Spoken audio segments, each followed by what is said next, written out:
नमस्कार, प्रणाम, जय हिंद। कैसे हैं आप लोग? बिहार स्वास्थ्य विभाग में स्टाफ नर्स भर्ती को लेकर क्या अपडेट है? बीटीएससी ने नोटिस जारी कर दिया है और बहुत सारे सवालों के जवाब में मिल चुके हैं।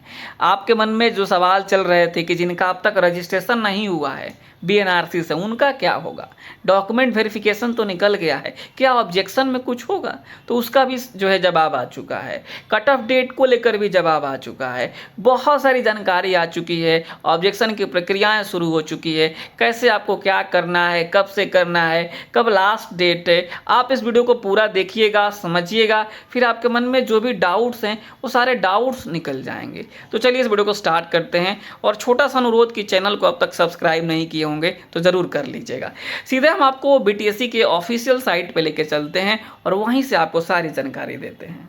यहाँ पे देखिएगा, ये है बिहार टेक्निकल सर्विस कमीशन और यही वो गेट है जहाँ पे आप कई बार गए होंगे और जो है आप समझेंगे कि अब जो है अब एक तरीके से जो है ये बीटीएससी आना जाना धीरे धीरे आपका समाप्त हो जाएगा। फिर आप स्वास्थ्य विभाग के चक्कर लगाते रहेंगे। तो देखिए, जो ऑब्जेक्शन की प्रक्रिया है उसको लेकर हम थोड़ा समझ लेते हैं, फिर आगे हम बात करेंगे। सबसे पहले हम आपको बता देंगे कि जो है कैसे आप इस नोटिस को देखेंगे। तो यहाँ पे आप क्लिक करेंगे, क्लिक करने के बाद से आप इस नोटिस को डाउनलोड करके यहाँ पे आप सारी चीज़ें समझ पाएंगे। चलिए हम लोग एक एक करके सारी चीज़ें देखते हैं इसमें क्या कहा गया है। विज्ञापन संख्या यहाँ पे देखिएगा, विज्ञापन संख्या 23/2025 है। दिनांक यहाँ पे आप देखेंगे, स्वास्थ्य विभाग बिहार पटना के अंतर्गत स्टाफ नर्स के रिक्त पदों पर चयन हेतु प्रकाशित विज्ञापन संख्या इतना के अंतर्गत आयोजित डीवी में उपस्थित अभ्यर्थियों का विवरणी उनके नाम, एप्लीकेशन नंबर के साथ जो है वेबसाइट की इतना पर जो है उपलब्ध है।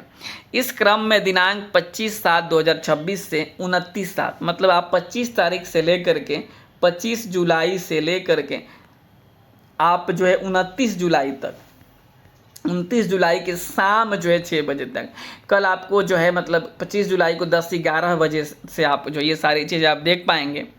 अभ्यर्थी अपना एप्लीकेशन नंबर, मोबाइल नंबर एवं जन्म तिथि डाल करके वही नंबर चाहिए जो आपका रजिस्ट्रेशन जो है आपने जो फॉर्म भरते समय रजिस्टर्ड किया है। अगर आपके पास वो नंबर नहीं है तो आप बीटीएससी जा करके चेंज करवा सकते हैं। यहाँ पे जो है प्राप्त ओटीपी के माध्यम से आप लॉगिन करेंगे। लॉगिन करके वहाँ पे सब चीज़ चेक करेंगे। अपना नाम देखेंगे, अपने पिताजी का नाम देखेंगे, जन्म तिथि देखेंगे, अपनी जो है लिंग देखेंगे, कोटि देखेंगे, नंबर देखेंगे। अगर आपको आयोग किया गया है तो अयोग्यता का कारण देखेंगे। देखिए वहाँ पे 2 चीज़ें दिखेगी। एक दिखेगा आयोगकारी मार्क्स, ठीक है, आयोगकारी मार्क्स, ठीक, आयोगकारी मार्क्स। अगर आपके रिमार्क्स में कुछ भी नहीं रहेगा, खाली रहेगा, तो आपको कुछ नहीं करना है, कोई सबमिट वाला बटन नहीं दबाना है, केवल लॉग आउट करना है। इस बात को आप ध्यान दे दीजिएगा। मैं जो आपको बात बता रहा हूँ कि अगर आपके तरफ से मतलब कि आपके जब आप ओपन करेंगे और आयोग के तरफ से कोई रिमार्क्स नहीं रहेगा तो आप सीधे सीधे लॉग आउट कर देंगे। कोई सबमिट बटन आपको क्लिक नहीं करना है, इस बात का आप ध्यान रखिए, क्योंकि सबमिट क्लिक होगा ही नहीं जब तक आप उसमें कुछ लिखेंगे नहीं तब तक। तो जब आप लिखेंगे तभी सबमिट होगा, तो इसलिए आपको कुछ नहीं लिखना है, छोड़ देना है। अब जैसा आपका अगर कुछ रिमार्क्स आयोग ने दिया है तो उससे संबंधित आपको डॉक्यूमेंट्स अपलोड करने होंगे, ठीक है। यहाँ पे आगे देखेंगे क्या बात कहा गया है।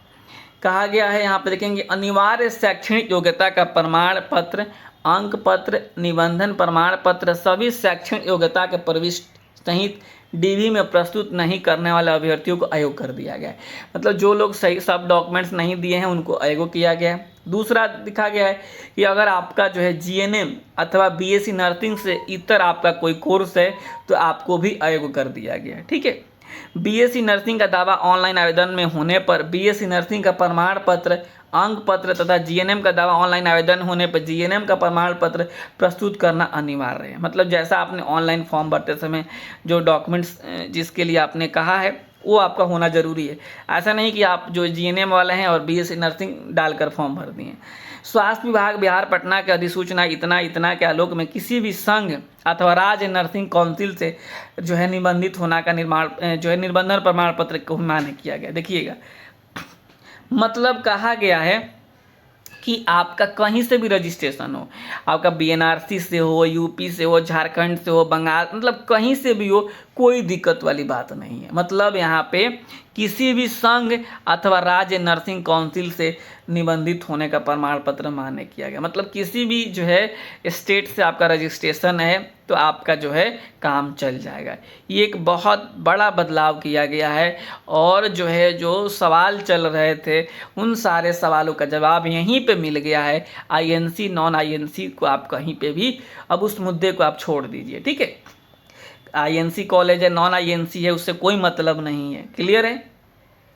योग्यता से संबंधित सभी प्रमाण पत्र यथा शैक्षणिक प्रमाण पत्र एवं अंक पत्र, निबंधन प्रमाण पत्र, आरक्षण हेतु निर्गत प्रमाण पत्र, अनुभव हेतु निर्गत प्रमाण पत्र का कट ऑफ डेट यही 23/5/2025 रखा गया है। इसी के लिए कितनी लंबी लड़ाइयाँ लोगों ने लड़ी, कितने मतलब क्या क्या नहीं हुआ इसको लेकर के, हर चीज़ अपनाया गया कि जो है इसमें डेट बढ़ जाए, डेट 13/6 हो जाए, 13/6 हो जाए। लेकिन ये मैं आपको बता दूं, स्वास्थ्य विभाग ने प्रॉपर लेटर भी लिखा था बीटीएससी को, ठीक है, कि जो है आप इसको जो है डेट बढ़ाइए और डेट को कर दीजिए 13/6 को, क्योंकि डेट एक्सटेंड हुआ था फॉर्म भरने का। लेकिन बीटीएससी ने भाई बात नहीं सुनी। क्या बीटीएससी ने अपने हिसाब से किया हुआ है और जो है इस कट ऑफ डेट को 23/5 ही रखा गया है और अब यही रहेगा, ठीक है। किसी को जो है इफ बट वाली बात इसमें अब नहीं रह गई है। 23/5/2025 का ही डेट रहेगा, ठीक है। आगे कहा गया है ये विज्ञापन करने का इतना के कार्यानुभाव के अंकों की अधिमानता संविदा के आधार पर विधिवत आरक्षण नीति आदि का पालन करते हुए नियोजित अभ्यर्थियों को दिया गया है। विज्ञापन करने का इतना में कार्यानुभव की गणना जो है आपको 25/4/2025 तक ही किया गया है।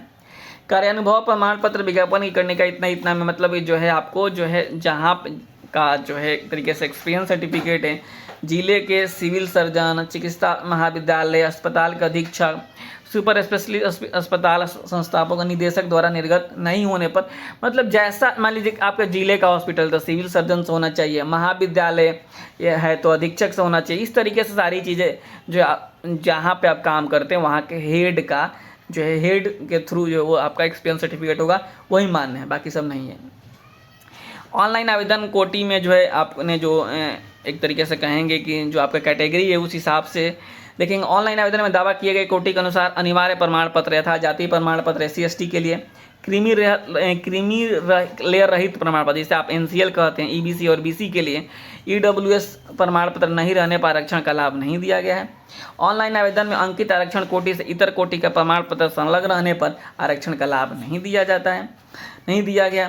क्रीमी मान लीजिए कि कोई जो है आपको EBC का है और फॉर्म भरते समय उसने क्या कर दिया BC सिलेक्ट कर दिया तो उसको जनरल कैटेगरी में भेज दिया गया। क्रीमी लेयर रहित प्रमाण पत्र, जाति प्रमाण पत्र, पति के नाम होने पर आरक्षण का लाभ नहीं दिया गया है। ऑनलाइन ऑब्जेक्शन में साक्ष्य प्रस्तुत किए जाने पर सामान्य प्रशासन विभाग के प्रांत इतना के आलोक में कार्रवाई की जाएगी। स्वतंत्रता सेनानी के नाती नातनी पोता पोती तथा सक्षम प्राधिकार के निर्गत प्रमाण पत्र संलग्न नहीं किए जाने पर आरक्षण का लाभ नहीं दिया गया है। अगर आप दिव्यांग है उसका प्रमाण पत्र आपने नहीं दिया है तो लाभ उसका नहीं मिला है। विज्ञापन में वर्णित न्यूनतम एवं अधिकतम उम्र सीमा की अर्हता पूरा नहीं करने वाले को अभ्यर्थियों को अयोग्य घोषित किया गया है। उपयुक्त कारणों से अमान्य किए गए आवेदन कोटि परिवर्तन कार्यानुभव का लाभ से संबंधित आपत्ति आवेदन पर विचार नहीं किया जाएगा। यहाँ पे देखेंगे प्राप्त आपत्ति के पश्चात सभी अभ्यर्थियों के अंकों की पुनः जांच की जाएगी। जांचोपरांत मेधा सूची प्रकाशित किया जाएगा। संलग्न सूची मात्र अभ्यर्थियों के प्राप्तांकों की जांच हेतु अपलोड की गई है, इसे चयन सूची अथवा मेधा सूची नहीं समझा जाए, ठीक है। मतलब जो है एक तरीके से कहेंगे कि जो है अब जो है सारे सवालों के जवाब आपको मिल गए होंगे कि कहीं से भी आपका रजिस्ट्रेशन है काम चल जाएगा।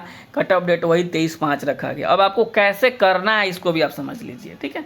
जब आप जो है BTSC के साइट पे आएंगे ना तो ऐसा आपके सामने पेज दिखेगा, ध्यान से आप समझिएगा आप लोग। यहाँ पे आप देखिएगा, यहाँ पे आप देखेंगे ऑब्जेक्शन पोर्टल आपको दिख रहा है ना, इसी पे क्लिक करना है, ठीक है। किसी के पास कहीं नहीं जाना है, खुद से आप कर सकते हैं। ऑब्जेक्शन पोर्टल पे क्लिक करेंगे तो यहाँ पे आपको अभी नहीं दिख रहा होगा, यहाँ पे आपको दिखेगा इस तरीके से, मैं आपको बताता हूँ। और यहाँ पे आपको लिंक दिखेगा, उस पर जो है लॉगिन जो है आप एंटर करेंगे तो आपको जो है इस तरीके से जो है आपके सामने सारा चीज़ दिख जाएगा। लॉगिन करेंगे अपना जो है मोबाइल नंबर और जो यूजर जो रजिस्ट्रेशन नंबर डाल करके तो आपका लॉगिन हो जाएगा। जैसे ही लॉगिन शुरू हो जाएगा आपको हम वीडियो के माध्यम से बता देंगे। नमस्कार, धन्यवाद।